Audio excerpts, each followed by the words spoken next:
pessoal, tudo bem? A gente está aqui hoje para conversar um pouquinho sobre o tema avaliação em musicoterapia, né? Esse é um tema muito importante que a gente, como musicoterapeutas, precisamos conhecer, né? E dominar também esse assunto, porque ele é fundamental na nossa prática clínica. Mas não tem como eu falar de avaliação em musicoterapia sem conversarmos um pouquinho sobre a minha formação profissional e o contexto, né, sobre o qual me levou a me debruçar e estudar bastante esse tema, né. Eu iniciei a minha graduação em musicoterapia em 2007 e concluí em 2010. Se a gente pensar um pouquinho, né, no contexto que a gente tinha há alguns anos atrás, era um cenário diferente do que a gente tem hoje. E naquela época a gente não tinha instrumentos em musicoterapia validados como nós temos hoje. Esse contexto, né, falar sobre avaliação era um tema muito mais complexo e era um tema que me instigava muito, né? Eu concluí a minha graduação em 2010 e já iniciei no consultório. E eu começava a avaliar os pacientes, né, fazia ali a ficha musicoterapêutica, anamnese, e tinha que entregar um relatório para os pais, porque eu via que isso era muito comum, né, na prática de muitos outros profissionais. E eu ia agora, como fazer um relatório, o que eu vou colocar, que informações devem conter nesse relatório, né? E era uma questão que me intrigava muito, porque eu tinha muitas dúvidas. Eu não sabia como proceder com esse relatório, como que era a avaliação, né? Eram dúvidas que me inquietavam bastante. E eu tinha feito um curso logo ali perto de terminar a minha graduação, que foi um curso de microanálise em musicoterapia, que já começou a me abrir a mente, né, um pouco sobre essas questões. Tem até um livro, que é o livro de microanálise em musicoterapia, e aquilo ali já me ajudou a me dar uma base, né, mas ainda tinham questões. Eu segui a minha prática buscando, né, conhecimento. Fui realizar um serviço voluntário no Hospital das Clínicas da minha cidade, e foi no núcleo de neurociências. Eu atendia pacientes com esclerose múltipla, né? E eu vi ali a necessidade, me era solicitado a avaliação dos pacientes, e eu me embasei muito naquela época em avaliações que são de uso multiprofissional, né? Avaliações que não eram específicas da musicoterapia, e novamente essa questão vinha surgindo, né, de como avaliar. A gente tem que ter padrões específicos da musicoterapia, né? E sempre me dedicando, me debruçando sobre esse tema, porque era necessário, eu senti a necessidade de uma avaliação diagnóstica mais consistente, né? De entregar os meus relatórios de forma consistente. E essa questão do relatório, para mim, sempre foi algo de fundamental importância, né? Porque é com o relatório também que a gente consegue divulgar a nossa prática para outros profissionais. Então, essa era uma questão que eu considerava muito importante, né? Então, durante toda a minha atuação ali, eu usava de instrumentos de avaliação, mas a maior parte deles não eram instrumentos específicos da musicoterapia, né? E então, quando foi no ano de 2012, eu iniciei o meu mestrado.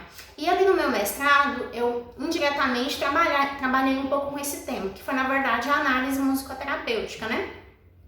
Porque não tem como você fazer uma avaliação sem ter uma análise mais aprofundada, né, sobre aquele contexto, sobre aquele caso, né? Então, a avaliação do processo também já era uma outra questão que me inquietava também, né? Como fazer a avaliação desse processo musicoterapêutico, e isso sempre foi muito atrelado à questão da análise também, né? Então, eu estudei esse tema, na época me fundamentei no psicodrama, mas era a análise naquele contexto muito mais para a área da musicopsicoterapia.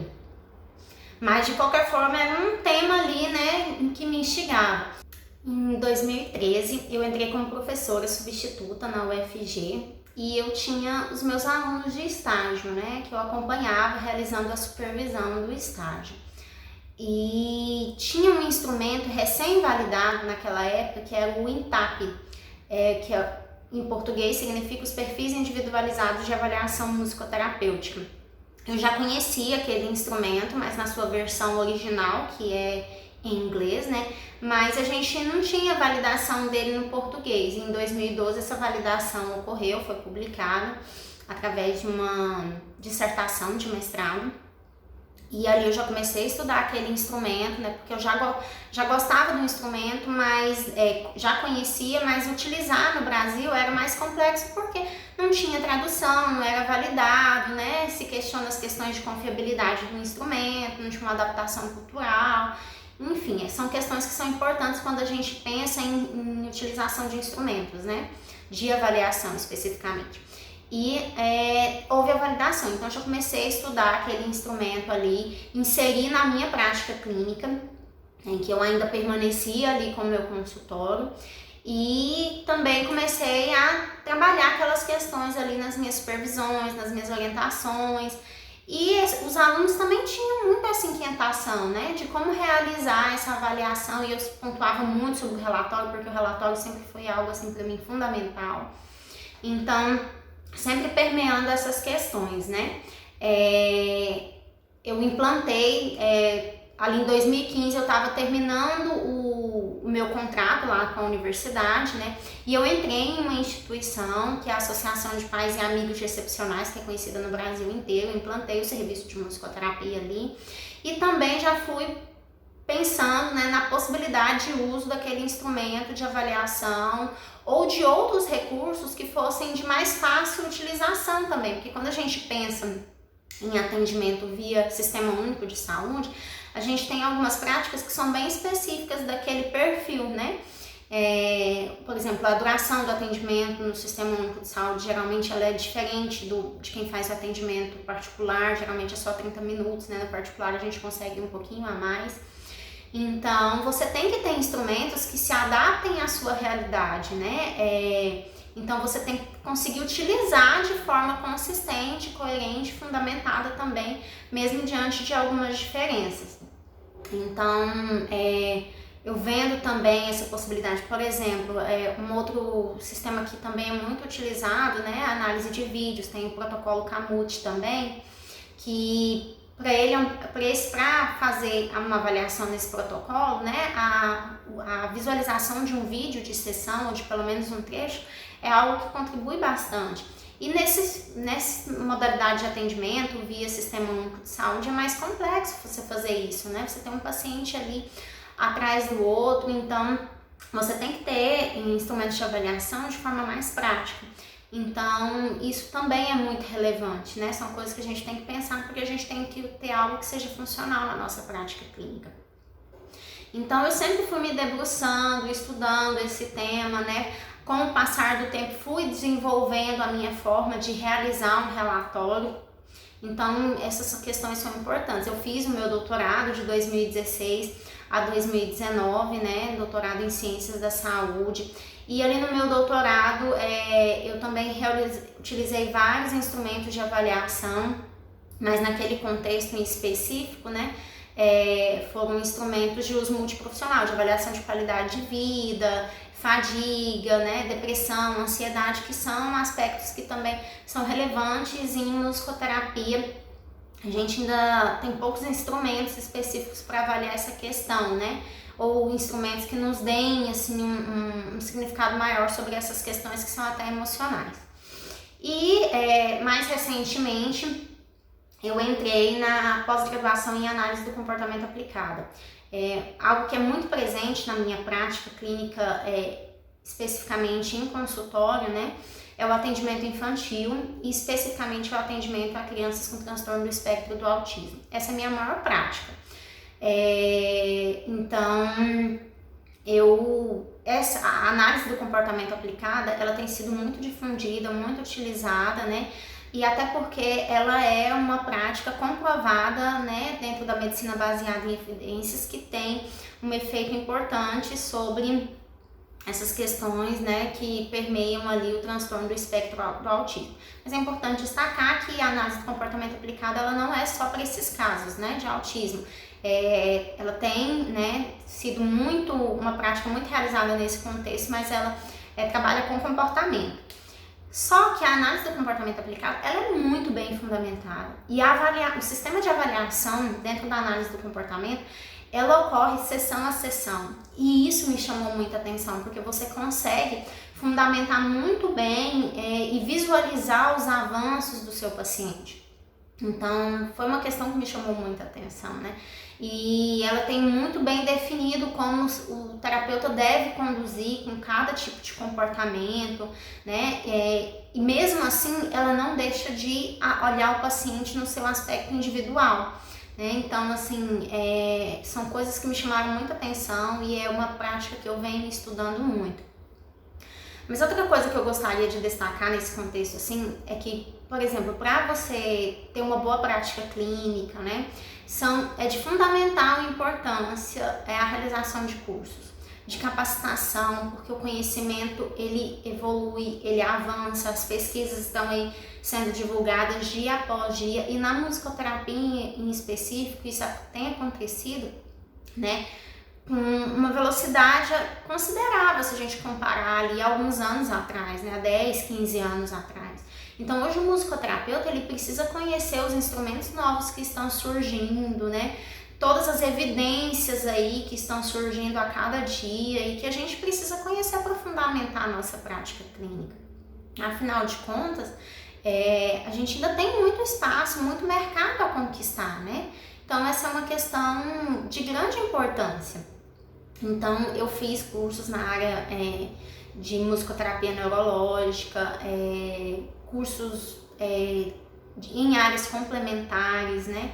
Existem cursos de outras áreas ou de uso multiprofissional que também são muito importantes para a nossa prática clínica. Então essa questão de cursos é uma coisa que ajuda bastante. Então, assim, o pai, né, principalmente quando a gente atende criança, ele preza por um bom currículo do profissional. A gente consegue segurança também quando a gente domina um assunto. E dominar um assunto envolve muito estudo, muita dedicação, então tudo isso é uma questão muito importante para o desenvolvimento da nossa prática clínica. Então, outra coisa que eu gostaria de destacar, que nós não conseguimos fazer uma boa avaliação se nós não conhecermos o desenvolvimento humano, como ele ocorre, as suas etapas, né? Se nós não conhecermos, né, que fase vem após a outra, que habilidade geralmente é desenvolvida, então, conforme cada faixa etária, por exemplo, a gente não consegue identificar quando o paciente chega pra gente, ele tem um atraso, porque a gente não sabe o que esperar de comportamento daquela referente àquela idade, né? Então, sem conhecer o desenvolvimento, é impossível fazer uma boa avaliação. Então, essa é uma questão assim muito relevante também, né, que eu gostaria de pontuar. Então, assim, para fazer um bom relatório, a gente tem que conhecer o nosso instrumento de avaliação, tem que fazer uma boa anamnese, uma boa entrevista com os pais. Quando eu faço a anamnese, eu não costumo me preocupar com o tempo. É uma questão que eu considero muito importante, porque você precisa realmente ali conhecer aquela história. Eu costumo pedir para os pais, quando eles vêm para o meu consultório fazer uma avaliação, que eles venham pelo menos com 1h30 de tempo disponível para realização dessa avaliação, né? Então, outra questão que também é muito importante é a questão da empatia, quando a gente se trabalha com criança. Tanto a empatia também com relação, né, à criança, ao cuidado ao infantil ali, mas o que eu quero destacar aqui é em relação ao acolhimento dos pais. Quando os pais chegam até nós, né, principalmente aqueles pais que acabaram de receber o diagnóstico, estão na fase inicial do tratamento, eles chegam com muitas dúvidas, com muitos questionamentos, com muita insegurança sobre como vai ser o futuro daquela criança e também sobre a atuação do profissional, né? Seja o musicoterapeuta, seja o psicólogo, qualquer, né, profissional. Eles querem saber o que vai acontecer com o filho dele daqui pra frente, qual o papel dessa terapia, por que ela é importante, porque muito no início eles não têm todo esse conhecimento, né? E eles estão ali permeados por toda aquela insegurança sobre o futuro profissional daquela criança, sobre o futuro pessoal, sobre o aprendizado, a escola, se aquela criança vai desenvolver, se não vai. Então, assim, uma série de questionamentos. Então, uma coisa que eu aprendi muito foi a me colocar no lugar do outro, né? Me colocar no lugar deles, porque eles precisam de acolhimento. E muitas vezes a gente vem com a teoria, né? E a teoria, ela tem ali tudo que, né? Como fazer, pode, não pode, o que deve, o que não deve. Só que na prática as coisas são muito diferentes. E os pais, eles precisam ser acolhidos nesse sentido, né? Então, orientar sempre, se o pai não conseguiu, ter paciência, orientar novamente, fazer de novo, né? Então são questões que são bem relevantes. E especificamente na entrevista, na anamnese, por que eu falei da questão do tempo também, né? Porque eles precisam ter tempo para ser ouvidos também.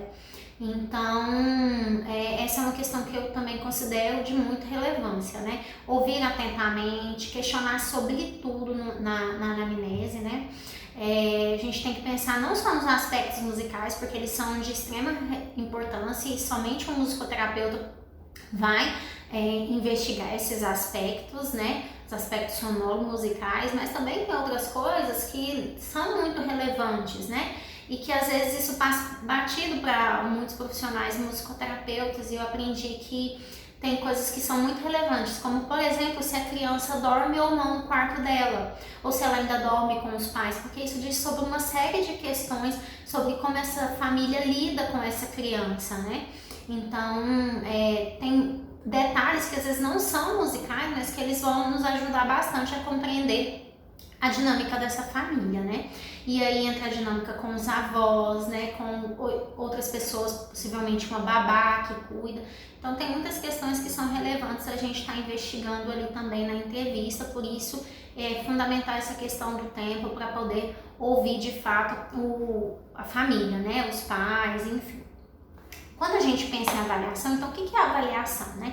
A avaliação, ela é um processo de compilação de informações que vão ser analisadas, né, sobre esse paciente. Essas informações, elas vão dar um panorama sobre como está aquele paciente, como está aquela criança em específico, que é o nosso foco aqui, e se essa criança tem ou não atrasos, né? Se ela tem atraso, onde está o atraso, né? Quais as habilidades também, isso é muito importante, quais as habilidades dessa criança, porque a gente vai a partir das habilidades que ela tem para trabalhar os aspectos posteriores, né, que vão ser as questões que ela tem dificuldade, mas tudo isso tem que ser planejado de forma muito cautelosa. Se a gente não consegue perceber o potencial dessa criança, isso também fica bem complicado no sentido que a gente não consegue valorizar o que ela tem, né, e isso é muito importante, até por exemplo, para quando você termina uma sessão e o pai vem muito ansioso perguntar: nossa, como é que foi hoje?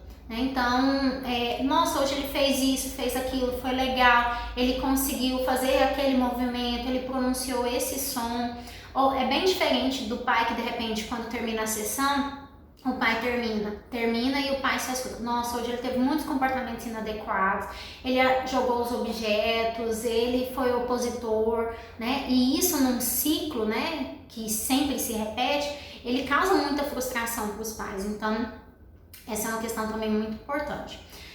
Quando a gente pensa em avaliação em musicoterapia, né, a gente tem uma revisão que foi publicada, inclusive, na Revista Brasileira de Musicoterapia, que traz um pouco desse cenário nacional, né, que ele é o que realmente traz o que a gente pode, o que a gente não pode usar, né, nesse contexto ainda pensando em Brasil.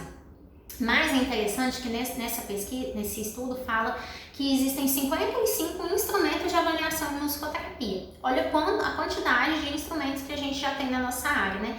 Quando eu falo instrumentos de avaliação em musicoterapia, eu estou citando aqueles instrumentos específicos do musicoterapeuta, né? Então, só que nem todos esses são validados para uso no Brasil ou estão traduzidos também, que é uma questão que é muito importante. Desses 55 instrumentos, 37 apresentam a pesquisa psicométrica, que é o quê? É um estudo detalhado sobre aquele instrumento de avaliação, né? São faz uma série de testes estatísticos para ver também a validade, a confiabilidade do teste e alguns outros detalhes assim que não vêm ao caso agora. E desses instrumentos, somente 9 eles são utilizados no Brasil, né? Quando a gente pensa em avaliação musicoterapêutica, né, é importante ressaltar que a gente não precisa se ater somente aos instrumentos de avaliação em musicoterapia, a gente pode ter outros instrumentos de avaliação complementares, mas os instrumentos específicos de uso do musicoterapeuta, eles são aqueles que de fato conseguem nos dar uma base dentro da musicoterapia para o aspecto da avaliação. Então é importante que a gente tenha e utilize instrumentos que foram bem construídos e validados por meio de pesquisa científica. Quando a gente pensa no processo de avaliação, a gente tem que pensar que esse processo ele envolve uma organização por um sistema de medidas, né? Então a gente tem que ter isso muito bem estruturado. E quando a gente pensa nos instrumentos específicos, eles devem vir com essa característica. E mesmo que a gente use outros instrumentos ou o próprio musicoterapeuta construa instrumentos ali de avaliação para usar na sua prática clínica, porque essa ainda tem sido uma realidade no nosso país, a gente precisa ter um sistema de mensuração mesmo, para saber se aquele paciente ele evoluiu ou não.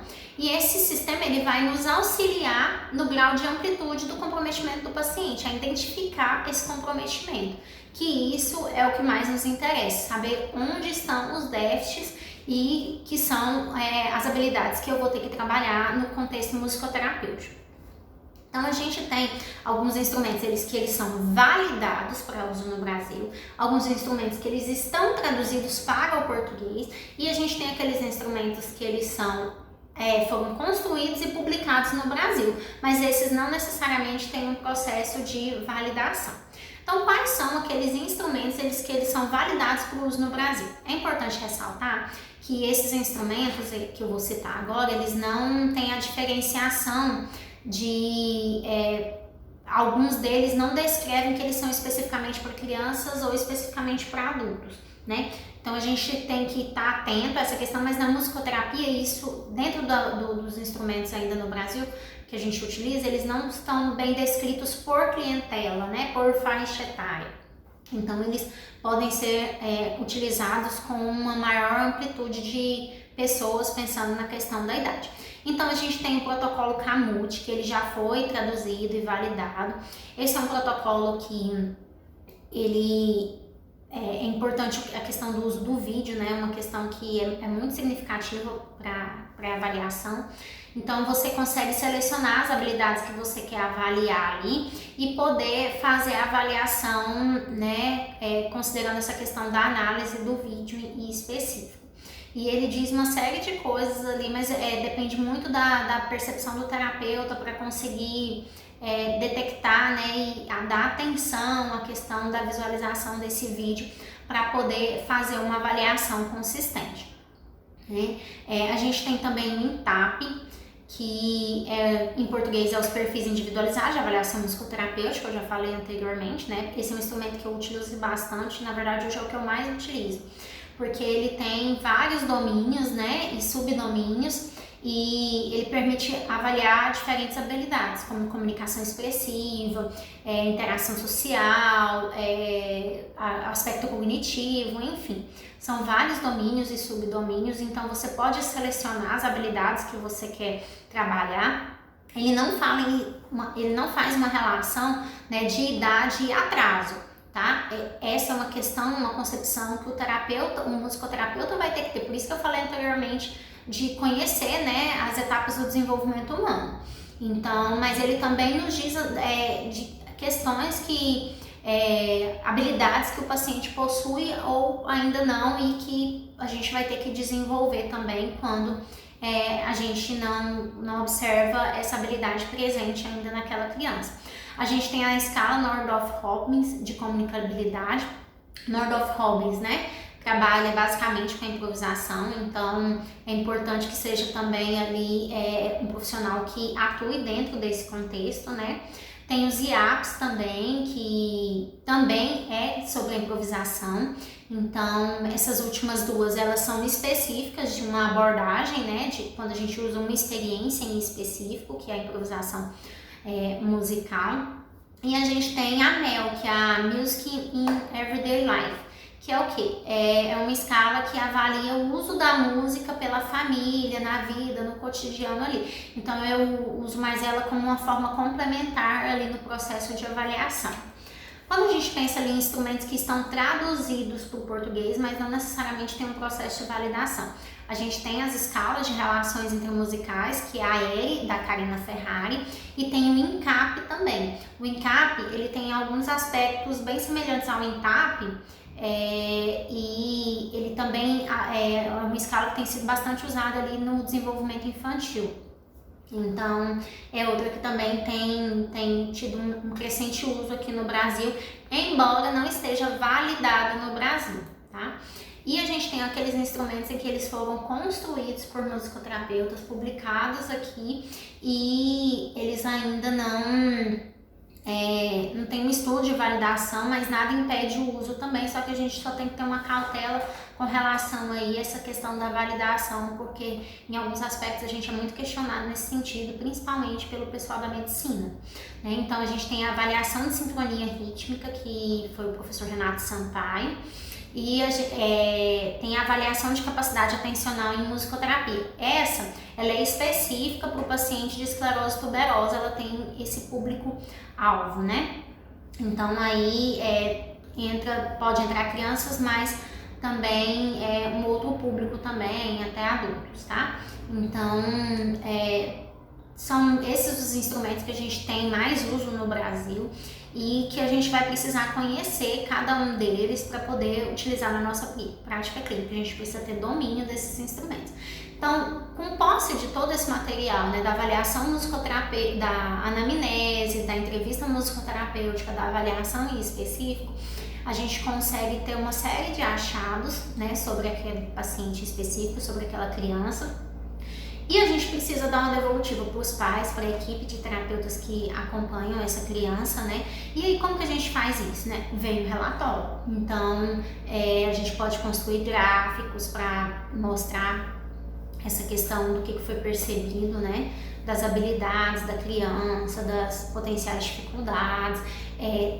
Tem a parte descritiva também desse relatório, e a partir de todo esse material, a gente costuma propor os objetivos terapêuticos, né? Que é uma questão muito importante, a gente traçar os objetivos com base em uma avaliação propriamente dita, uma avaliação bem elaborada, né? Porque uma avaliação bem elaborada, ela vai conseguir me nortear sobre os objetivos terapêuticos e, consequentemente, sobre as técnicas e as habilidades que eu vou utilizar no contexto terapêutico. Então, são questões muito importantes que é aí que a gente consegue também amarrar tudo isso no relatório e trazer para os pais, enviar para a equipe médica, né? Então, todo esse contexto aí. Eu espero que vocês possam colocar em prática tudo isso que a gente conversou aqui, né? E a gente se encontra agora na live ao vivo, tá bom? Abração, tchau, tchau!